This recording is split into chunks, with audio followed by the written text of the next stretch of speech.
Bagaimana kabar teman-teman? Semoga teman-teman selalu sehat dan terus semangat. Nah, pada video pembelajaran kali ini, kita akan membahas materi mengenai jaringan-jaringan yang ada pada hewan. Langsung saja, mari kita simak videonya. Apakah teman-teman tahu jaringan-jaringan apa saja yang terdapat pada tubuh hewan? Ternyata, tubuh hewan ini tersusun atas jaringan-jaringan berikut, yaitu jaringan epitel, jaringan ikat, jaringan otot, dan juga jaringan saraf. Nah, pada video kali ini kita akan belajar mengenai jaringan epitel. Nah, sebelum kita lebih lanjut untuk membahas lebih jauh mengenai materi jaringan pada hewan, terlebih dahulu kita harus mengetahui tujuan pembelajaran pada materi ini. Tujuan pembelajarannya adalah setelah mempelajari materi ini, siswa diharapkan dapat yang pertama, mendeskripsikan struktur berbagai macam jaringan yang terdapat pada tubuh hewan, dan yang kedua adalah mendeskripsikan fungsi berbagai jaringan yang terdapat pada tubuh hewan berdasarkan strukturnya. Jaringan epitel. Jaringan epitel adalah jaringan yang melapisi permukaan luar tubuh atau membatasi permukaan suatu rongga tubuh. Ciri-ciri dari jaringan epitel ini adalah yang pertama, sel-sel penyusunnya tersusun rapat, sehingga hampir tidak ada ruang antar sel. Yang kedua, tidak mengandung pembuluh darah dan pembuluh limfa, tetapi jaringan ini mengandung sel saraf. Yang ketiga, sel-sel penyusunnya memiliki daya regenerasi yang tinggi. Fungsi dari jaringan epitel ini adalah yang pertama, sebagai pengangkutan zat-zat antar jaringan atau rongga yang dipisahkan. Yang kedua, absorpsi, misalnya penyerapan sari-sari makanan pada usus halus. Yang ketiga, sebagai pelindung jaringan di bawahnya. Yang keempat, sekresi, misalnya menghasilkan zat atau enzim dari epitel membran maupun kelenjar. Yang kelima adalah ekskresi, misalnya membuang sisa-sisa metabolisme air, karbon dioksida, dan garam-garam tertentu. Yang keenam adalah eksteroreseptor, yaitu menerima rangsangan dari lingkungan. Nah, berdasarkan letaknya, jaringan epitel ini dibagi menjadi epidermis, yaitu jaringan epitel yang melapisi permukaan luar tubuh. Lalu mesotelium, yaitu jaringan epitel yang membatasi permukaan suatu rongga tubuh. Dan endotelium, yaitu jaringan epitel yang membatasi organ dalam. Lalu, berdasarkan struktur dan fungsinya, jaringan epitel ini dibagi menjadi yang pertama, epitel kelenjar. Epitel kelenjar merupakan jaringan yang tersusun dari sel-sel epitel khusus untuk mensekresi zat yang diperlukan dalam proses fisiologi tubuh. Epitel kelenjar ini terdapat pada kelenjar yang berfungsi dalam pembuatan, penyimpanan, dan sekresi zat-zat kimia. Dan yang kedua adalah epitel penutup, yaitu jaringan yang berfungsi melapisi permukaan tubuh dan jaringan lainnya. Nah, epitel penutup ini terdapat di permukaan tubuh, permukaan organ, lapisan dinding sebelah dalam saluran pencernaan, dan pembuluh darah. Jaringan epitel kelenjar dibagi menjadi kelenjar eksokrin dan kelenjar endokrin. Kelenjar eksokrin adalah kelenjar yang menyalurkan sekretnya ke suatu permukaan tubuh atau disebut sebagai sekresi eksternal. Hasil sekresi ini akan disalurkan ke permukaan tubuh melalui suatu saluran yang bentuknya bermacam-macam, seperti lurus, bergelung, atau bercabang. Sekret yang dikeluarkan dapat berupa cairan jernih yang mengandung enzim atau musin. Contoh kelenjar eksokrin adalah pankreas, kelenjar ludah, kelenjar lambung, dan kelenjar keringat. Lalu, kelenjar endokrin adalah kelenjar yang menyalurkan sekretnya langsung ke dalam pembuluh darah atau pembuluh limfa, disebut sebagai sekresi internal. Oleh karena tidak memiliki saluran, maka kelenjar ini disebut sebagai kelenjar buntu. Sekret yang dikeluarkan berupa hormon. Contoh kelenjar endokrin adalah kelenjar tiroid, kelenjar hipofisis, kelenjar paratiroid, dan kelenjar timus. Dan teman-teman, beginilah struktur kelenjar eksokrin dan endokrin pada penampang organ tubuh hewan. Bisa dimengerti ya? Nah, lalu teman-teman, kita akan melihat bagaimana perbedaan jaringan epitel berdasarkan bentuk dan jumlah lapisannya. Yang pertama, jaringan epitel pipih.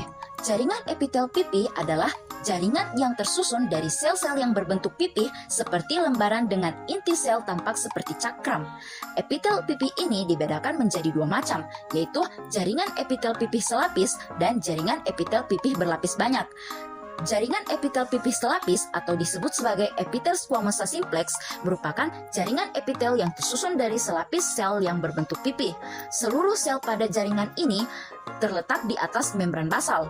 Epitel pipih selapis dapat ditemukan pada alveolus paru-paru, endotelium, mesotelium, lapisan parietal kapsul Bowman dan lengkung Henle, pleura atau selaput pembungkus paru-paru, peritoneum atau selaput perut, perikardium atau selaput pembungkus jantung, serta endotelium pada pembuluh darah dan pembuluh limfa. Epitel pipih selapis ini berfungsi dalam proses difusi, osmosis, filtrasi, dan ekskresi. Lalu, jaringan epitel pipih berlapis banyak atau jaringan epitel squamosa kompleks merupakan jaringan epitel yang tersusun atas lebih dari satu lapis sel berbentuk pipih yang rapat. Akan tetapi, pada lapisan sel-sel yang lebih dalam, bentuknya dapat berupa kubus maupun silindris. Jaringan epitelium pipih berlapis ini dapat ditemukan pada kulit, vagina, rongga mulut, esofagus, anus, dan kornea mata. Epitel pipih berlapis ini berfungsi dalam proteksi atau perlindungan. Yang kedua adalah jaringan epitel kubus atau kuboid. Jaringan ini merupakan jaringan yang tersusun dari sel-sel yang berbentuk kubus dengan inti sel berbentuk bulat di tengah. Jaringan ini dapat dibedakan menjadi dua macam, yaitu jaringan epitel kubus selapis dan jaringan epitel kubus berlapis. Jaringan epitel kubus selapis atau epitel kuboid simplex merupakan jaringan epitel yang tersusun dari selapis sel berbentuk kubus. Jaringan ini dapat ditemukan pada tubulus contortus proximal dan tubulus contortus distal pada nefron ginjal. Lalu terdapat pada permukaan luar ovarium, kelenjar ludah, kelenjar tiroid, pankreas, serta lensa mata. Nah, jaringan epitel kubus selapis ini berfungsi dalam proteksi atau perlindungan, sekresi, dan absorpsi. Lalu, jaringan epitel kubus berlapis banyak atau epitel kuboid kompleks merupakan jaringan epitel yang terdiri atas lebih dari satu lapis sel berbentuk kubus. Jaringan ini banyak ditemukan pada kelenjar keringat dan kelenjar minyak. Fungsi dari jaringan epitel kubus berlapis ini adalah untuk proteksi atau perlindungan, lalu berfungsi sebagai proses sekresi, ekskresi, dan absorpsi. Nah, selanjutnya adalah jaringan epitel silindris. Jaringan ini tersusun dari sel-sel yang berbentuk heksagonal memanjang atau silinder. Inti sel dari jaringan ini berbentuk pipih memanjang, berderet pada ketinggian yang sama, dan letaknya lebih dekat ke permukaan basal. Jaringan ini dapat dibedakan menjadi tiga macam, yaitu jaringan epitel silindris selapis, kemudian jaringan epitel silindris berlapis, lalu jaringan epitel silindris berlapis semu bersilia. Nah, jaringan epitel silindris selapis atau epitel kolumner simplex merupakan jaringan yang tersusun dari selapis sel berbentuk silindris. Di antara sel-sel epitel silindris ini biasanya terdapat sel goblet, yaitu sel yang berbentuk piala yang berfungsi untuk menghasilkan lendir. Jaringan epitel silindris selapis ini dapat dibedakan menjadi jaringan epitel silindris selapis yang bersilia dan jaringan epitel silindris selapis yang tidak bersilia. Jaringan epitel silindris selapis bersilia terdapat pada uterus, saluran uterus, vas deferens, dan bronkus intrapulmoner. Sementara jaringan silindris selapis tidak bersilia terdapat pada sebagian besar saluran pencernaan seperti lambung, usus halus, dan kantong empedu. Fungsi epitel silindris selapis adalah untuk sekresi dan absorpsi. Nah, kemudian jaringan epitel silindris berlapis banyak atau epitel kolumner kompleks. Nah, jaringan ini merupakan jaringan epitel yang terdiri atas lebih dari satu lapis sel berbentuk silindris pada permukaannya.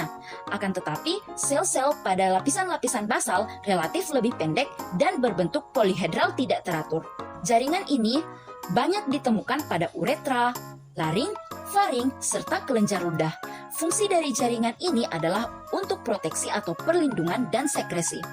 Kemudian, jaringan epitel silindris berlapis semu bersilia, yaitu jaringan yang merupakan Epitel yang tersusun dari sel-sel dengan inti sel tidak sejajar sehingga seolah-olah jaringan tersebut terdiri atas banyak lapisan.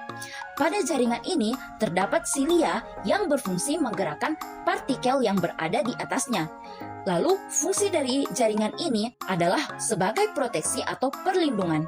Jaringan epitel ini terdapat pada saluran telur atau tuba falopi, rongga hidung, dan saluran pernapasan. Kemudian jaringan epitel berikutnya adalah jaringan epitel transisional. Jaringan epitel transisional adalah jaringan yang tersusun dari sel-sel yang bentuknya dapat berubah-ubah sesuai aktivitas selnya.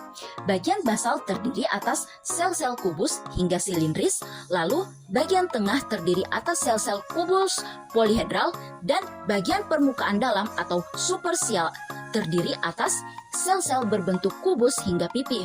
Nah, jaringan epitelium transisional ini terdapat pada organ-organ yang dapat mengalami peragangan, misalnya ureter, vesika urinaria, pelvis renalis, dan uretra. Oleh sebab itu, sel-sel epitelium pada organ-organ tersebut dapat berubah-ubah bentuk sesuai dengan tingkat peragangannya. Nah teman-teman, itulah tadi karakteristik dari setiap bentuk jaringan-jaringan epitel. Oke teman-teman, sampai di sini berarti kita sudah mengetahui struktur, bentuk, dan fungsi dari jaringan-jaringan epitel pada hewan. Selanjutnya, pada video berikutnya kita akan membahas mengenai jaringan ikat pada hewan.